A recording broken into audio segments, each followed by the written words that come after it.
वंदे पुरुषोत्तमम। वंदे पुरुषोत्तमम।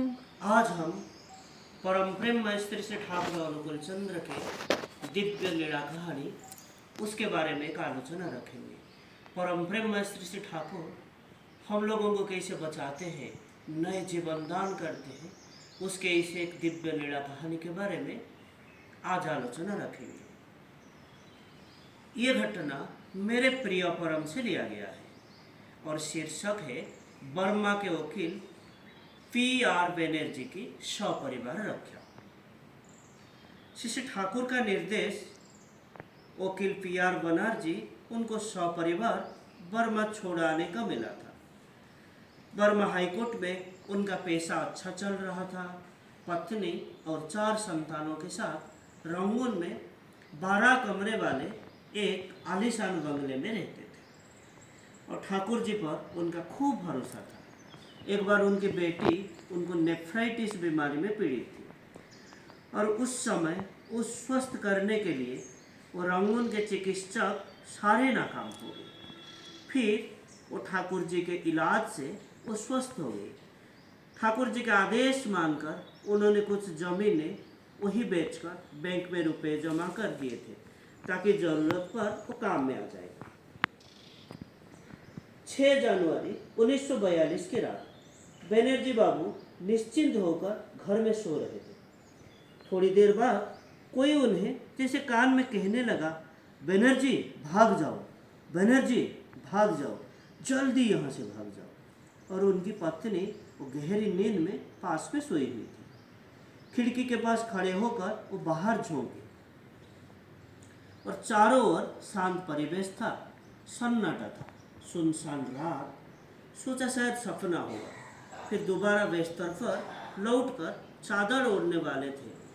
फिर से ऊंची आवाज से वही बात सुनाई दी, तुम यहाँ से भाग जाओ बनर्जी, तुम यहाँ से भाग जाओ, जितने जल्दी हो सके निकल जाओ। बनर्जी बाबू कांपने लगे। भले ही उन्होंने ठाकुर को कभी देखा नहीं था, फिर भी वो निश्चित हो गए कि ये गुरुदेव की आवाज़ है। फिर पत्नी को नींद से जगाकर बोले, उठो, जल्दी उठो। फिर नौकर सबको बुलाओ, तुरंत बगीचा में दौड़ भागो। फिर पत्नी गुस्से में बोले, क्या हुआ, घर में आग थोड़ी ना लग गई है, इतने चिल्ला क्यों रहे हैं आप? फिर बनर्जी बाबू कड़क आवाज में बोले, जो मैं कह रहा हूँ वही करो, जल्दी यहाँ से भाग निकलो और बच्चों को भी जगाकर बगीचा की ओर ले जाओ। फिर 4 साल की बेटी उसको गोद में लेकर और सारे बच्चों को लेकर वो बाहर निकल गई। पत्नी और नौकर को जल्दी आने के लिए भी कहा।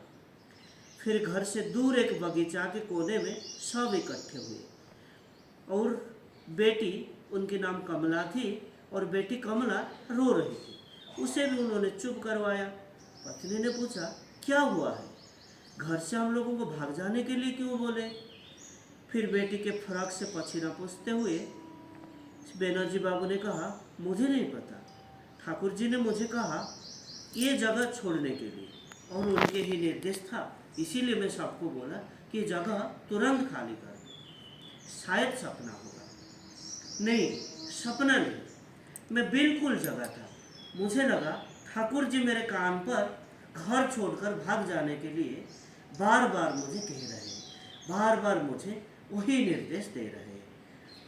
कुछ ही पल में हवाई जहाज की आवाज इतनी जोर हुई कि आसमान मानो कांप उठा। आग के गोले बरसने लगे और जापानी सेनाओं ने रंगून शहर पर बमबारी कर दिया था और अचानक उनके घर पर विस्फोरण हुआ और सब कुछ जलकर राख हो गया।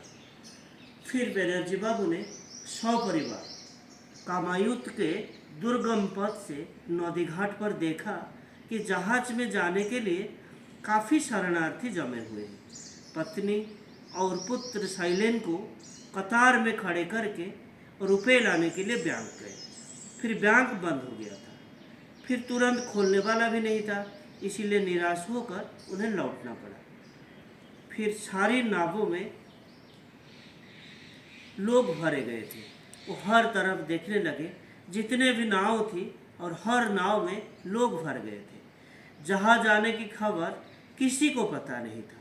फिर बनर्जी अपने परिवार मर्कटिला तक ट्रेन में आए।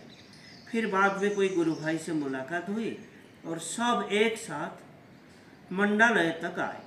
फिर रुपये पैसे इकट्ठे करके उन्होंने एक बैलगाड़ी खरीदी और बिंध्य चिंदवेन नदी तक दूसरे शरणार्थियों के साथ आए। फिर रिफ्यूजी दल था और उनके साथ उनमें से अमाशय और बेरी बेरी बीमारी से रास्ते में बहुत सारे लोग मर गए। और 1942 मई महीने में शरणार्थी चिंदवेन नदी पार कर सकुशल इम्फाल तक पहुँचे और 3 हफ्ते के बाद 141 परिवार के साथ पीआर बनर्जी पावना पहुँचे और ठाकुर जी की कृपा से बनर्जी बाबू सपरिवार बाल बाल बच गए। आज के लिए इतना ही। वंदे पुरुषोत्तम। वन्दे पुरुषोत्तमम्। जय।